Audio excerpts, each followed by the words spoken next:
Hi guys, welcome back to my channel. Look at my swanky new background. You may be thinking, you don't have an office. Where are you? Well, I'll tell you, I'm in my porch. That's where I am. So I am now working from home because there's a global pandemic. You may have heard of it. And I was working at the kitchen table for the longest time. In fact, that's where I've done all my journal videos. And I stuffed on that kitchen table a ring light and pens and journal supplies and notebooks.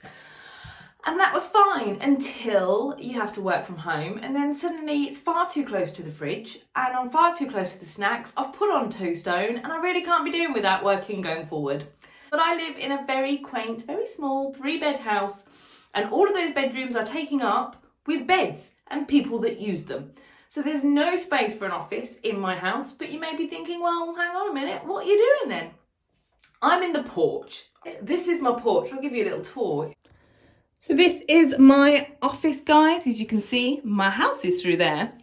And we come round. It's a very small space. I mean, look at it. It's, hello.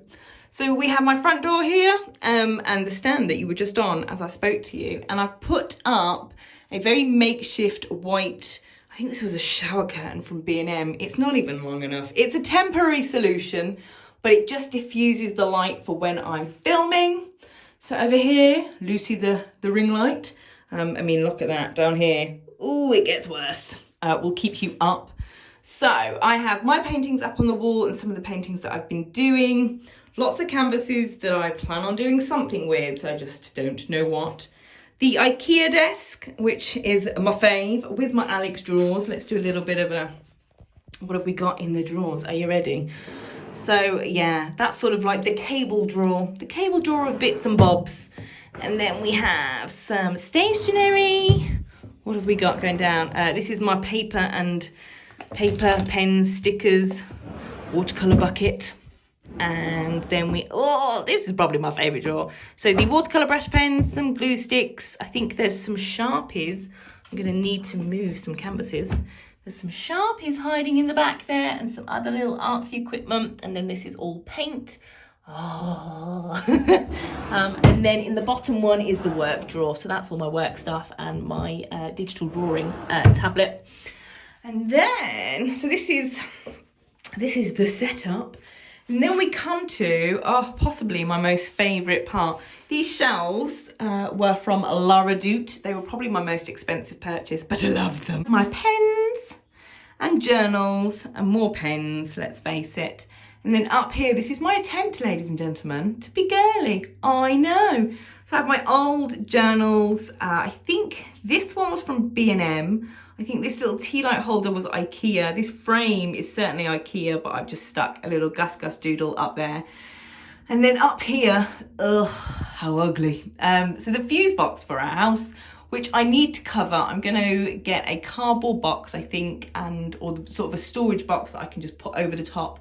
So I've just stuck an IKEA treely plant just to deal with that for the moment. But there will be something, maybe even a canvas that I can just stick up over it. My painting that I did, then hello, it is me. This mirror is a very cheapy one, again, B&M, but it steams up and fogs. I don't know why. It's not humid in here, but what can we do? I've got a light that when I turn on, whee, which is quite nice. It lights up that. It does kind of light up the desk, but we'll work on it. And then there was a nail. I had a picture hanging up there. I'm a bit scared to take that out now because it's going to leave a hole in the wall. But this is the office, guys. This is my new craft space. There was a massively underused room that's been plonked on the front of my house. I cleared the coats out and the shoes and the chair that used to just pile up with crap. And I've turned it into my own room of crap. So we've put some shelves up. I've got an IKEA desk. Everybody has an IKEA desk. I feel very beauty YouTuberish. That's a word. Very beauty YouTuberish because I have the Alex drawers. We all know the Alex drawers. But instead of filling it with lipsticks and mascaras and potions, I filled it with paper and pens and rulers. I've stored all my pens upside down so the ink runs down. Top stationery tip for you. That's going to be a game changer. Apart from, weirdly, these guys, which are double-ended. Ooh. So I don't know which end. I think the consensus with pens that have two ends, better way of saying it, is that you should lay them flat. But then they won't be on display. And I like them on display. Cue putting it in the pot, right? So I'm back into work now, although I'm working from home. So I needed an office space that was away from the snacks, which I now have. So I have my laptop in here. In the day, I work from home. And the nice thing about this space, other than it being so light and breezy and airy and new, is that it means I can get on with some work, but I've also got space to do crafts and art and journaling. I've got enough stuff going on in my life at the moment that I can actually have a weekly layout where I can tick things off that's not the dishwasher. I know, I'm living the life. I know you're all jealous. I mean, who isn't? So I'm back to journaling now. I have two journals that I'm using at the moment. And they're all dingbats. I mean, that's standard. So I have the ice collection. That's not what they call it. They call it an Arctic collection. So this is my journal that I'm using for personal stuff. And you'll be impressed because I've actually done a weekly for it. First weekly in at least 3 months. But I mean, as you can see, I mean, I'm not doing masses. I need to ease myself back into a post-lockdown life. Can't go at it too hard. Christ, don't have the energy anymore. So I have this one for my personal, and then I have my orange one, which is my work one. So where are we at? Pens. What have I bought? I don't think I've bought very many new pens and stationery. Oh, I did purchase the Arteza watercolour brush pen, and they were fun. Definitely not journal pens. I did think they were going to be journal pens. I had dreams of watercolour journal pages. No, it's a lot of water for a journal, isn't it? The pages go all wibbly. It's too much. It's too much. You've probably seen Arteza. They are massively big on making sure that they promote themselves on social media.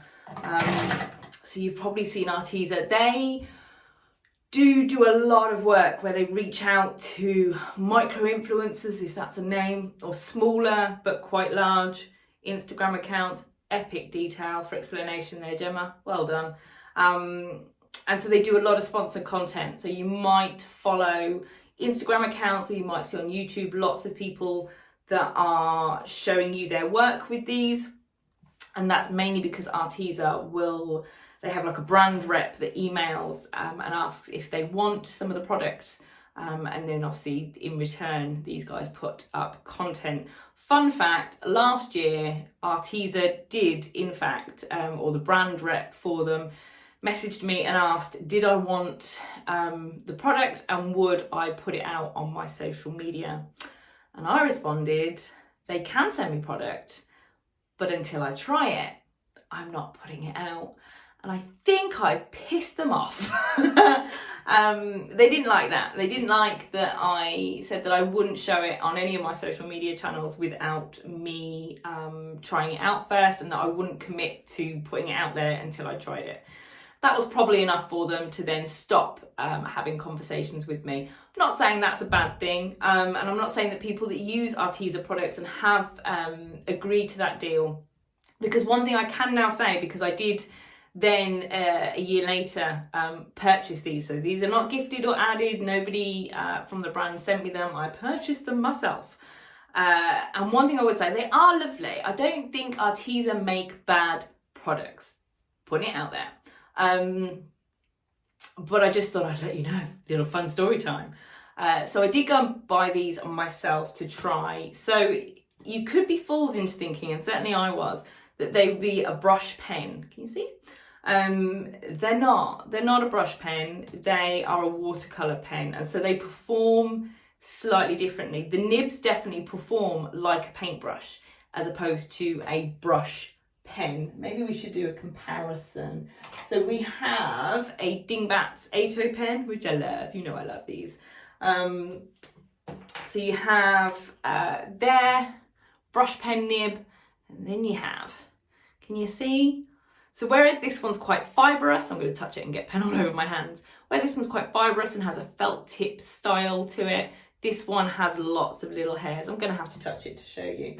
Most brush pens have a sort of spongy type nib, whereas the watercolour ones, these are brush hair fibres. Can you see brush hairs?